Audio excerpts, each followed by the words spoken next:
32장 36절에서 42절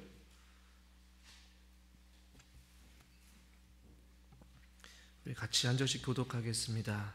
그러나 이스라엘의 하나님 여호와께서 너희가 말하는 바 칼과 기근과 전염병으로 말미암아 바벨론 왕의 손에 넘긴 바 되었다 하는 이 성에 대하여 이와 같이 말씀하시니라.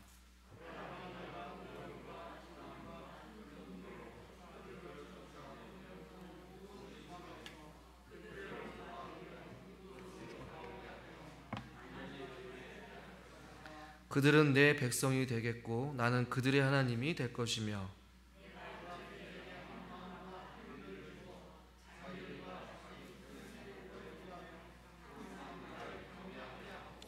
내가 그들에게 복을 주기 위하여 그들을 떠나지 아니하리라 하는 영원한 언약을 그들에게 세우고 나를 경외함을 그들의 마음에 두어 나를 떠나지 않게 하고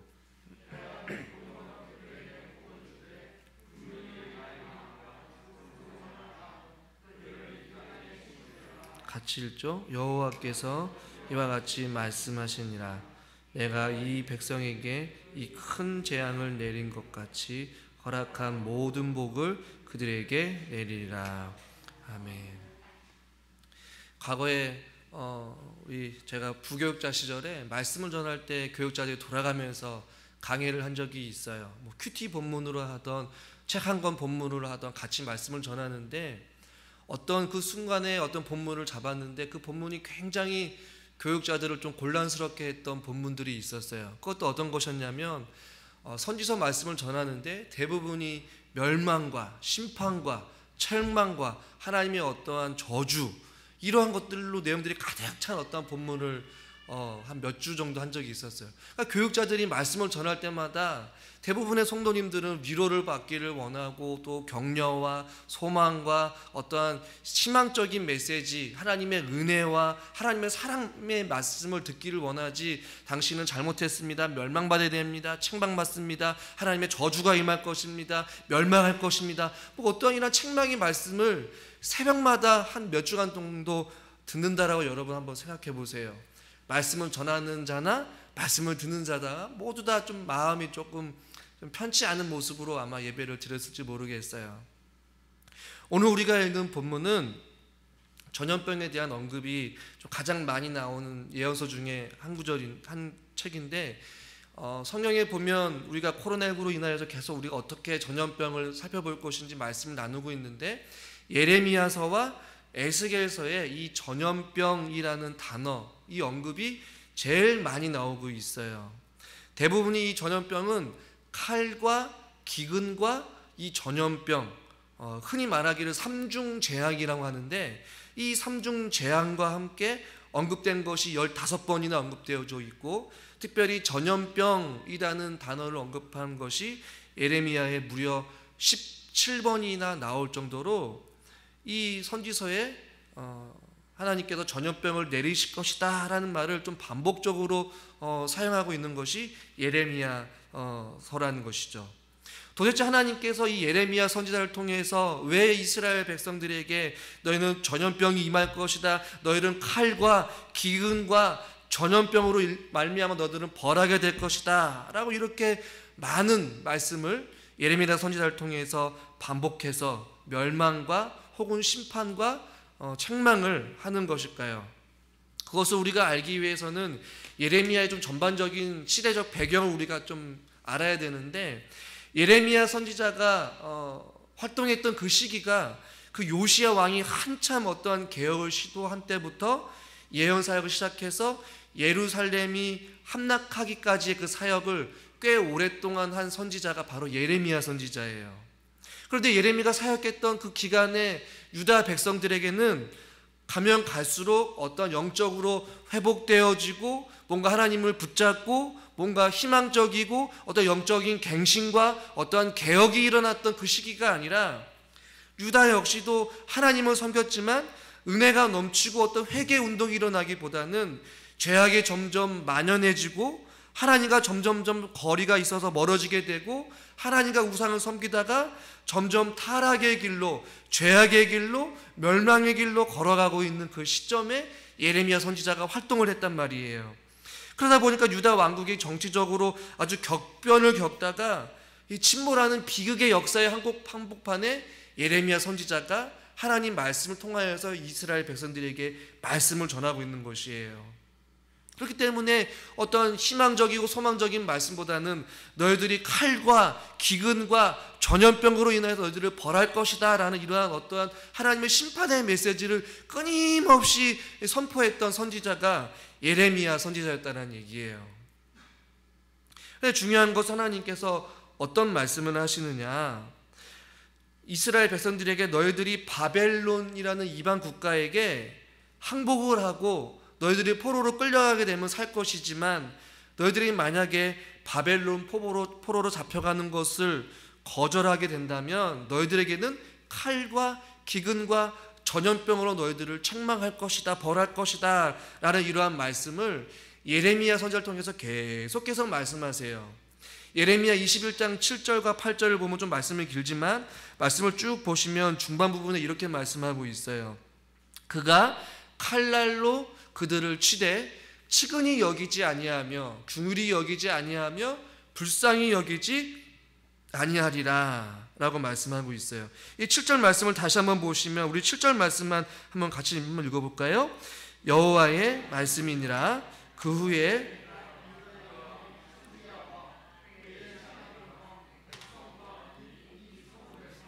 전염병과 칼과 기근에서 남은 자를 손과 그들의 원수의 손과 그들의 생명을 찾는 자들의 손에 넘기리니 그가 칼날로 그들을 치되 치근히 여기지 아니하며 긍휼히 여기지 아니하며 불쌍히 여기지 아니하리라. 그러니까 즉 전염병과 칼과 기근을 통하여서 너희들이 항복하지 않으면 나는 너희를 치근히 여기거나 불쌍히 여기거나 긍휼히 여기지 아니하고 그냥 내버려 두겠다. 칼과 기근과 전염병으로 그냥 죽게 내버려 두겠다라는 하나님의 뜻이 지금 선포하고 있는 것이에요. 그러면서 8절에도 이렇게 말씀하고 있어요. 여호와께서 말씀하시기를 보라 내가 너희 앞에 무슨 길과 생명의 길과 사망의 길을 두었노라. 너는 이 백성에게 전하라 라고 말씀하고 있어요. 여기서 말하는 생명의 길은 어떤 길일까요? 그냥 바벨론 이방 국가에게 너희들이 항복하고 그냥 포로로 끌려가는 것, 이것이 너희들이 살 길이고 만약에 그것을 항복하지 아니하고 그냥 버틴다면 너희들 결국에는 칼과 기근과 전염병이라는 이 삼중 재앙으로 인하여서 끊임없는 죽음과 멸망에 이르게 될 것이다 라고 이러한 말씀을 예레미야 선지자를 통해서 계속해서 말하고 있는 것이에요. 예레미야 27장 8절에서도 조금 유사한 말씀을 전하고 있는데 또 한번 읽어보겠습니다. 여호와의 말씀이니라. 바벨론 왕 느부갓네살을 섬기지 아니하며 그 목으로 나라는 내가 그들이 멸망하기까지 칼과 기근과 전염병으로 그 민족을 벌하리라. 아멘. 하나님께서 그들을 어떻게 보면 사랑의 채찍질을 가하신다고 할 수도 있고, 이스라엘 백성들이 너무나도 하나님과 멀어지고 우상을 섬기다 보니까 하나님이 도저히 참지 못하여서 회초리를 드시는데 그 회초리의 도구가 지금 바벨론 왕이라는 것이에요. 그러니까 그들에게 포로로 끌려가는 것이 너희들이 목숨을 부지할 수 있는 유일한 길이다라고 지금 선지자를 통해 말씀을 하고 있는 것이죠. 여러분 보십시오. 예레미야 선지자가 얼마나 마음이 아프겠어요. 같은 동족에게 어떠한 소망과 위로의 말씀보다도 책망과 어떻게 보면 하나님의 전염병과 기근과 칼로 인하여 너희들이 멸할 것이다. 당장 항복하고 차라리 너희는 포로로 끌려가라 라는 이 하나님의 말씀을 전하는 것이 예레미야 선지자에게도 결코 쉬운 일은 아니었을 것이에요. 그러나 하나님께서는 이스라엘 백성들에게 어떠한 책망과 어떠한 형벌과 어떠한 절망의 말씀만 하신 것이 결코 아니었어요. 그런 어떠한 이런 상황 가운데 하나님께서는 오늘 우리가 읽은 본문과 포함해서 예레미야 30장부터 33장까지는 때론 대부분 학자들이 위로의 책이라고 표현을 하는데 소망의 책이라고도 표현을 해요. 절망과 심판과 어떠한 재앙만을 이야기한 것이 아니라 예레미야 30장부터 33장까지는 하나님께서 그들을 결국에는 위로해 주시고 소망으로 이끌어 주시고 포로 이후에 결국엔 하나님께서 돌아오게 하시겠다라는 약속과 소망과 위로의 메시지들을 담고 있는 내용이 30장부터 33절까지예요. 그 가운데 저와 여러분들은 32장을 제가 부분적으로 읽었어요. 오늘 본문으로 한번 이러한 배경을 가지고 끊임없는 어떠한 삼중 재앙으로 인하여서 항복하지 않으면 너희들 고통이 있을 것이다 라고 말했을 때에 오늘 우리가 읽는 본문에서 예레미야 선지자는 36절에 그러나부터 시작을 하고 있어요. 이스라엘 하나님 여호와께서 너희가 말하는 바 칼과 기근과 전염병으로 말미암아 바벨론 왕의 손에 넘긴 바 되었다 하는 이 성에 대하여 이와 같이 다시 말씀하시는데 37절 말씀을 같이 한번 읽어볼까요? 보라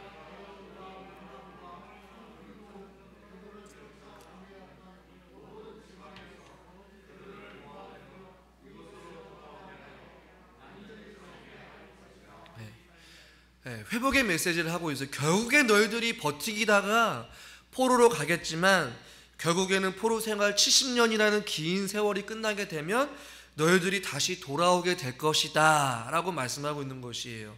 30장부터 33장까지 계속 위로의 말씀을 하시는데 중요한 것은 제가 칼과 기근과 이 전염병은 삼중 재앙이라고 말씀을 드렸잖아요. 그런데 하나님께서 어떻게 회복을 시킬 것을 약속하시느냐, 40절, 41절, 42절에 보면 이렇게 말씀하고 있어요. 40절에 보니까 내가 그들에게 무엇을 주기를 위하여?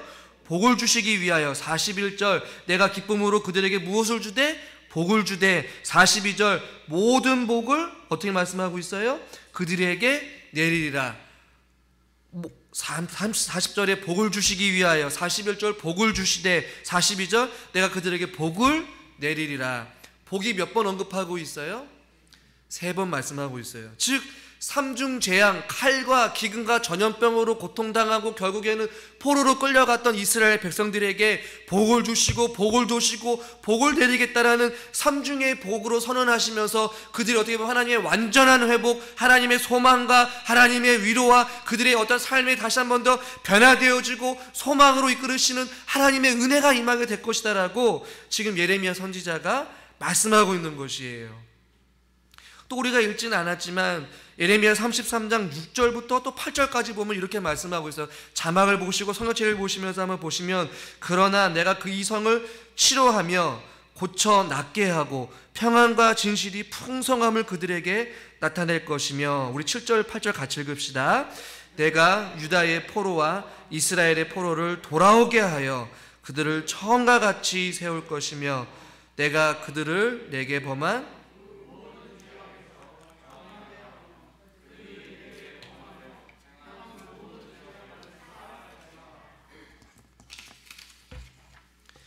말씀에 보면 뭐라고 말씀해요? 내가 고쳐서 낫게 할 것이고 6절에 평안과 진실이 풍성함을 따라서 그들에게 하나님께서 모든 죄악을 사해 줄 것이고 다시 한 번 더 바로 처음과 같이 그들을 회복시키실 것이다, 세울 것이다 라는 이러한 말씀을 우리에게 해주고 있는 것이에요. 자막은 없지만 33장 10절과 11절에 보면 이렇게 말씀하고 있어요. 예루살렘 거리에서 즐거워하는 소리, 기뻐하는 소리, 신랑의 소리, 신부의 소리, 만군의 여호와께 감사하라. 그는 선하신 인자하심이 영원하다는 소리와 이런 소리들이 곳곳에서 들리게 될 것이다 라고 말씀하고 있어요. 과거의 절망의 소리, 고통의 소리, 아픔의 소리, 그러한 신음의 소리가 이제는 기쁨의 소리, 감사의 소리로 바뀌게 되는 놀라운 일들이 너희들 가운데 이제 앞으로 일어나게 될 것이라고 예레미야 선지자가 말씀하고 있는 것이에요. 이 말씀을 오늘날 우리가 살고 있는 이 코로나19 시대를 당하고 있는 우리들에게 어떻게 말씀을 적용시키고 싶냐면, 첫 번째로는 하나님께서는 이스라엘 백성들에게 심판을 선언하시는 그 예레미야 선지자를 통해서 무엇을 말씀하시고 싶으셨느냐. 아까 우리가 기도 시간에도 우리 권사님께서 눈물, 또 나라를 위해서 기도하는 그 눈물의 선지자 예레미야라고 이렇게 언급을 하셨잖아요. 심판을 선언하시는 그 예레미야 선지자는 여러분 잘 아시다시피 눈물의 선지자라고 여러분 잘 알고 있을 거예요. 자기 백성, 자기 나라를 향한, 자기 민족을 향한 마음 아파하고 멸망해가고 죄악의 길로 걸어가고 있는 그 민족을 향하여서 이루 말할 수 없는 눈물을 흘리면서 기도하였던 그 예레미야 선지자의 마음이 예레미야의 마음뿐이겠어요? 심판과 멸망과 포로로 끌려갈 것을 예언하는 그 선지자의 마음이 편하겠냐는 말이에요. 얼마나 슬프고 고통스러웠겠어요. 그것은 바로 하나님 아버지의 마음을 대변하는 예레미야의 눈물이라고 저는 생각되어져요. 여러분, 하나님께서 이 코로나19 사태를 가운데 하나님의 마음이 수많은 사람들이 죽어가고 있는 이 상황 가운데 하나님이 결코 아무렇지 않으실 분이 아니라는 것이에요. 자기 백성을 사랑하시기 위하여서 독생자 예수 그리스도를 아낌없이 주신 그 하나님께서 지금도 고통 가운데 처해 있는 자기 백성들을 그냥 내버려 두지 않으신다라는 것이에요. 그러나 이스라엘 백성들에게도 하나님께서 포로 생활을 가게끔 하게 한 이유는 그들로 하여금 그들의 어떤 영적인 갱신과 그들을 살리기 위한 보이지 않는 하나님의 사랑의 표현이 바로 징계라고 지난 시간에 말씀드렸듯이, 하나님께서는 비록 마음 가운데 고통이 있고 아픔이 있어요. 어느 누가 자기 사랑하는 자기 백성이, 자기 자녀들이 포로로 끌려가는 것을 원하시겠냔 말이에요. 칼과 기근과 전염병으로 죽어가 있는 자기 백성들을 그냥 내버려 두고 바라보시는 분이 누가 있냐는 말이에요. 성경을 통해서 우리가 알 수 있잖아요. 하나님은 사랑과 자비와 은혜가 풍성하신 하나님이신데, 자기 백성이 포로로 끌려가고 칼과 기근과 전염병으로 고통스러워하고 죽어나가고 있는 그 자기 백성들을 향한 하나님 아버지의 마음, 여러분 어떤지 너무나도 잘 알지 않겠습니까? 지금도 하나님께서는 이 전 세계적으로 수많은 사람들이 이 질병 앞에서 아무것도 할 수 없는 상황 가운데, 고통 가운데 있는 자기 백성들을 보시고 하나님께서는 지금도 애통하시고 너무나도 마음 아파하지 않을까라는 생각을 우리가 잊지 말아야 한다는 것이에요. 우리 하나님은 고통과 절망과 사망의 길에서 왔다 갔다 하고 있는 자기 백성들을 바라보시고 결코 내버려 두거나 외면치 않으시는 하나님이라는 사실을 잊지 말라는 것이에요. 두 번째는 징계 자체가 하나님께서 결코 목적이 아니라는 것이에요. 여러분 보십시오. 하나님이 이스라엘 백성들에게 칼과 기근과 전염병을 선택할래, 아니면 포로로 끌려갈래? 하나님께서 그들을 죽이시기를 원하십니까? 아니면 그들을 살리시기를 원하십니까? 하나님은 살리시기를 원하시는 분이세요. 그들의 목숨을 부지하여서 비록 포로로 끌려가지만 그 포로 생활을 통하여서 자기 자신들이 하나님이 하나님 되심을 인정하는 그 기간, 자기 자신을 되돌아볼 수 있는 시간, 하나님이 자기들 앞에 스스로 겸비하여 낮아지고 또 거꾸러지고 또 하나님 앞에 회개하고 돌아서는 그 순간까지 기다려주시는 하나님의 자비하심의 방법이 비록 징계였고 채찍질이었고 아픔이었고 고통이었지만 칼과 기근과 전염병보다는 더 큰 하나님의 자비로 하나님의 백성들을 이끌어주시는 하나님의 방법이라는 것이에요. 징계 자체, 어떻게 보면 그들을 책망하고 죽이기 위한, 멸망시키기 위한 절망의 길로 끌고 가기 위한 하나님의 방법이 목적이 아니라는 것이에요. 지금도 여전히 우리가 예배를 드리는 것이 편치 아니하고 대면 예배를 많이 드리지 못하는 가운데 있는 것이 하나님이 원하는 것이 아니라는 것이에요. 이스라엘 백성들이 진정 망하는 것을 원치 않는 것이 하나님의 선하신 뜻인과 동시에 결코 코로나로 인하여서 하나님의 거룩한 주님의 백성들이, 또 한국 교회가 쓰러지고 어려워지고 고통 가운데 절망 가운데에 처해 있는 이 상황들을 하나님께서 결코 모른 척하지 않으신다라는 것이에요. 어떤 이러한 상태로 끝나지 않는다는 사실을 여러분 기억할 수 있기를 바랍니다. 시편 30편 5절에 보니까 이렇게 말씀하고 있어요. 한번 같이 한번 읽어보겠습니다. 그의 노염은 잠깐이요 깃들일지라도 아침에는 기쁨이 오리로다. 아멘. 이스라엘 백성들에게는 이 하나님의 노염이 70년이라는 시간 동안 지속되었어요.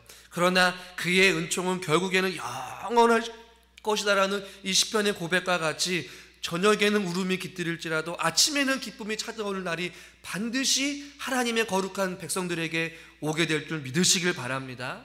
하나님은 징계 자체가 목적이 아니라는 것이에요. 그 징계 뒤에 숨겨진 하나님의 크신 계획과 하나님의 사랑과 하나님의 회복하심을 우리들은 발견해야 될 줄 믿습니다. 그래서 노염은 잠깐이지만 그의 은총은 평생 영원할 것이다라는 그것을 기대하고, 비록 우리가 지금은 마치 저녁과 같이 울음으로 가득 차고 또 슬픔으로 가득 차고 어려움 가운데 막막한 어둠의 길 터널을 지나가는 것 같지만, 그 터널의 끝은 반드시 찾아오게 된 줄 믿습니다.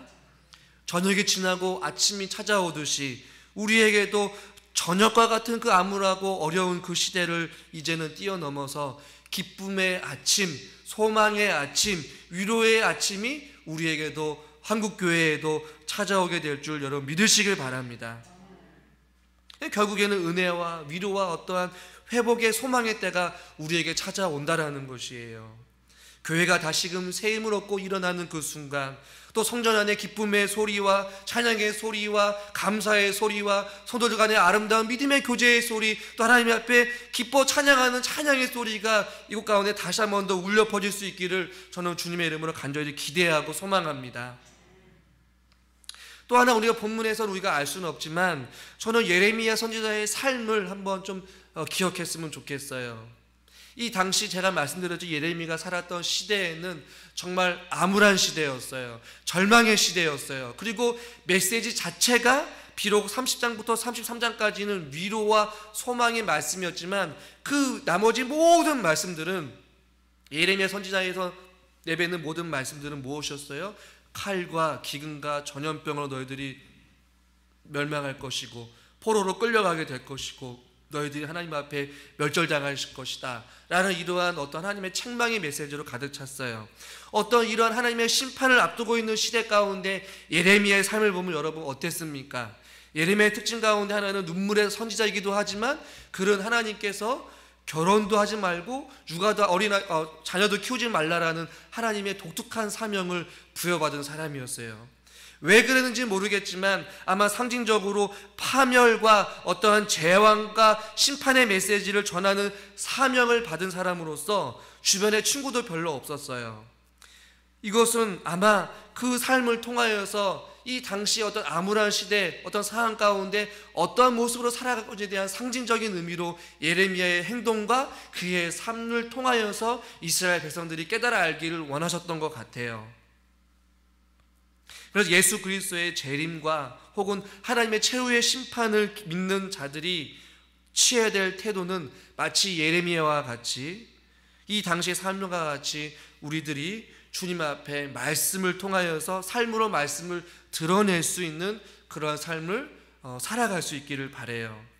예를 들면 누가복음 17장에 보면 예수님의 어떤 재림의 시대에 어떤 일어나게 될 것인데, 누가복음 17장 27절과 28절 말씀을 같이 한번 읽어보겠습니다.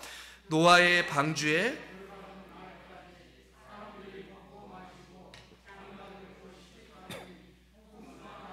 그들을 다 멸망시키셨으며 또 롯의 때와 같으리니 사람들이 먹고 마시고 사고 팔고 심고 집을 짓더니. 이 말씀을 잘 보시면 여러분 보세요. 노아의 방주 때가 여러분 어떤 때였습니까? 세계가 노아의 홍수로 인해서 멸망하는 그 시대 가운데 예수님의 재림과 하나님의 최후의 심판을 상징하는 노아의 심판 때였다는 말이에요. 이때에 노아의 방주에 들어가는 그 날까지, 최후의 심판의 날까지 사람들이 어떻게 했다고 말씀하고 있어요. 먹고 마시고 장가들고 시집가고 하나님 없이 방탕한 삶을 여전히 살아가고 있다는 것을 말씀하고 있어요. 또 롯의 때는 어땠대요? 소돔과 고모라를 멸망하는 그 시대 가운데에도 같으리니 사람들이 먹고 마시고 사고 팔고 심고 집을 짓는 어떤 이러한 삶을 살아갔다라는 얘기예요. 이 예레미야 시대 예레미야 선지자가 결혼을 하지 아니하고 자녀를 키우지 아니하고 어떤 상징적인 그의 삶을 통하여서 이스라엘 백성들에게 마지막 시대가 이러니 너희들이 이러한 삶을 살아야 된다는 어떤 상징적인 행동을, 독특한 행동을 하였고 독특한 사명을 가지고 이스라엘 백성들에게 재앙과 파멸을 메시지를 전하였던 그 예레미야 선지자를 통하여서 사람들이 조금이라도 깨달아 알기를 원했던 하나님의 뜻이었던 것 같아요. 마지막 시대에 다가올 때도 어김없이 먹고 사고 시집가고 장가가고 먹고 마시고 노는 어떤 이런 행위들이 주님 오실 그날까지 우리가 이 마지막 시대 가운데 동일하게 이것이 전부인 것 마냥 우리가 살아서는 안 된다는 것을 우리에게 조금은 교훈해 주는 것 같아요. 저는 그래서 예레미야와 같이 삶으로 말씀을 우리가 드러내는 어떤 그런 삶을 살아갔으면 좋겠어요. 이 말씀을 잘 준비하면서 예레미야 선지자가 그렇게 하나님의 독특한 사명을 가지고 그 혼탁하고 멸망 직전에 그 최후 심판의 파멸에 이르는 그 직전에 그 전염병과 칼과 기근으로 인하여서 어려움을 당했던 그 시대 가운데 예레미야 선지자가 말씀을 드러내며 살았듯이 하나님이 있는 거룩한 백성들이 이 코로나 시대 가운데 어떻게 살아가 될 것이냐.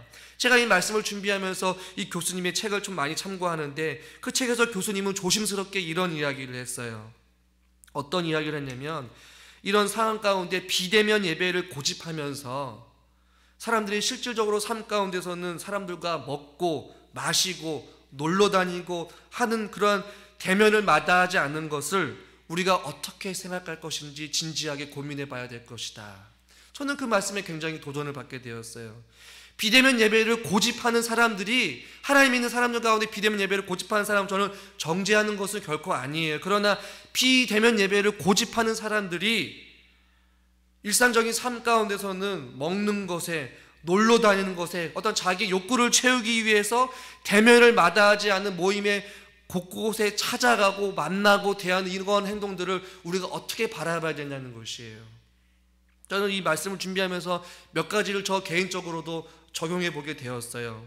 이 예레미야 선지자와 같이 하나님께서 우리에게 반드시 하나님 있는 백성답게 말씀을 삶 가운데 드러내는 삶을 살기를 원할 텐데 이 코로나 시대 가운데 우리가 어떤 모습으로 살아가야 될 것인지 곰곰이 묵상하게 되었는데 어제 새벽에 기도하다가 어떤 이러한 내용들이 떠올랐어요. 뭐였냐면 저는 이렇게 좀 적용을 제 개인적으로 해보게 되었는데 이 마스크를 우리들이 계속 순간순간 쓰고 다니잖아요. 이 마스크를 쓸 때마다 우리 모든 사람들이 하나님 있는 사람들이 우리의 입술을 통하여서 부정한 입술에 재감을 물듯이 마스크를 쓰고 우리의 입술을 다시 한 번 더 재갈을 물고 우리의 혀를 다스릴 수 있는 우리의 언어 생활을 좀 생각해 볼 수 있는 시간들이 되었으면 좋겠다라는 생각을 해보게 되었어요. 이 말은 좀 무엇이냐면 입술로 한 입으로는 하나님을 범죄하고 한 입술로 하나님을 찬양하고 또 다른 입술로 불평하고 하나님의 형상대로 지음받은 사람들을 저주하고 부정적인 말을 했던 우리의 입술로 범죄했던 그 수많은 부정한 입술들을 다 주님 앞에 마스크를 쓰고 가리듯이 우리의 입술에 재갈을 묻는 언어의 생활을 다시 한 번 더 갱신하는 삶을 살아갈 수 있기를 저는 주님의 이름으로 축원합니다. 한국교회에 얼마나 많은 사람들이 한 입으로는 하나님을 찬양하면서 바깥에 나가서는 믿지 않는 사람들보다 더 많은 입술로 범죄를 하고 부정적인 말, 남을 저주하는 말, 비방하는 말, 불평하는 말을 얼마나 많이 했는지 우리들이 오늘날 이 시대 가운데 마스크를 쓰면서 말을 하지 않고 아끼고 입을 가릴 것처럼 우리의 입술에 재갈을 물리면서 하나님의 다시 한 번 더 우리의 입술을 지져주시고 우리의 입술로 하나님의 이름을 찬양하는 입술이 되게 달라고 우리가 기도했으면 좋겠어요. 이것은 저에게도 해당되는 귀한 적용이었어요. 마스크를 쓸 때마다 우리가 한 입술로 하나님을 찬양하는 입술이 누군가를 향한 비방과 불평과 저주의 말이 나오지 않도록 혀를 능히 다스리는 자가 많지는 않겠지만 그럼에도 불구하고 이 마스크를 쓸 때마다 하나님의 은혜와 자비를 구하면서 우리의 입술에 재갈을 물릴 수 있는 그런 삶을 살면 어떨까라는 생각을 해보게 되었어요. 두 번째 어떤 적용을 해보게 되었냐면 늘 언제나 우리에게 익숙한 단어 사회적 거리두기가 있잖아요. 사회적 거리를 할 때마다 우리들도 우리들의 실제적인 삶 가운데 죄악과 거리를 두는 삶을 살면 어떨까라는 적용을 해보게 되었어요. 한번 옆에 있는 분들한테 이야기 한번 합시다.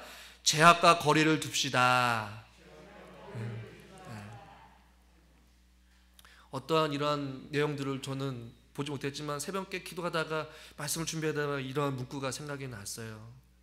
많은 사람들이 사회적 거리를 두고 자기들의 어떤 안전과 목숨을 부지하기 위해서 마스크를 쓰고 거리를 두면서 생활하는데 우리의 영혼을 지키기 위하여서 우리 역시도 늘 언제나 하나님을 가까이 하고 죄악을 멀리하는 죄악과 거리를 두는 어떤 이러한 삶을 살아가는 것이 우리에게 오늘날 요구되는 삶이 아닐까라는 생각을 해보게 돼요. 우리는 그동안 알게 모르게 죄악과 밀접한 관계 속에서 살아가게 되고 죄악과 뗄래야 뗄 수 없이 우리들이 살아갔다면 이제는 우리의 삶을 정돈하면서 우리 안에 우리의 영혼을 파괴하고 우리의 영혼을 멸망의 길로 인도하는 그런 바이러스와 같은 죄악의 질병과 우리가 사회적 거리를 두듯이 우리가 죄악과 거리를 두고 예수 그리스도의 보혈을 말미암아 계속해서 사회적 거리를 두듯이 우리가 죄악과 거리를 두면서 하나님 앞에서 살아갈 수 있는 삶을 살아가는 건 어떨까라는 생각을 해보게 되었습니다. 또한 세 번째는 이 대면 예배를 드리지 못하는 기간 동안 우리가 당연하게 생각했던 부분에 대해서 어떠한 감사와 회복의 시간이 되면 어떨까라는 생각을 해보게 돼요. 이스라엘 백성들이 70년이라는 포로로 생활을 할 때에 여러분 어떻게 했습니까? 오랜 시간 동안 바벨론 포로의 70년 기간 동안 그들이 하나님과 함께했던 그 시절이 귀하였을 것이고 하나님의 보살핌과 하나님의 인도하심과 하나님의 은혜 주셨을 때에 만나와 메추리를 먹였던 그 선조 시대에 그 삶을 살았을 때가 가장 행복하고 기뻤구나라는 것을 오히려 감사하는 그런 회복의 시간이 되지 않았을까라는 생각을 해보게 돼요. 마찬가지로 우리가 코로나19로 인하여서 온전한 예배를 드리지 못하고 우리가 하나님 앞에 대면 예배를 드리는 것이 많이 어렵고 불편하지만 그동안 우리가 당연시하게 여겼던 주님 앞에 예배를 드리는 것, 찬양을 부르는 것, 또 통도들 간의 믿음 안에 교제를 누리는 그 시간들이 얼마나 소중하고 감사했는지 다시 한 번 더 우리의 삶 가운데 감사가 회복되어질 수 있는 시간이 될 수 있기를 저는 주님의 이름으로 간절히 축원합니다. 코로나19로 인하여서 목회자인 저도 우리 성도님들에게 뭔가를 같이 요구하고 싶고 뭔가 같이 하고 싶지만 한편으로는 좀 조심스러운 생각도 들고 또 한편으로 목회자적으로 드는 생각은 무엇이냐면 각자가 어떤 이러한 떨어짐 속에서 우리 자기 자신들이 이런 어려운 가운데 흔들리지 않는 믿음 안에 과연 내가 서 있는지 안 서 있는지 자기 자신의 신앙을 점검해 볼 수 있는 시간, 저에게도 우리 성도들을 또 다른 시각에서 바라볼 수 있고 또 점검해 볼 수 있는 시간들로 가지려고 어느 정도 시간을 두고 있는 것이에요.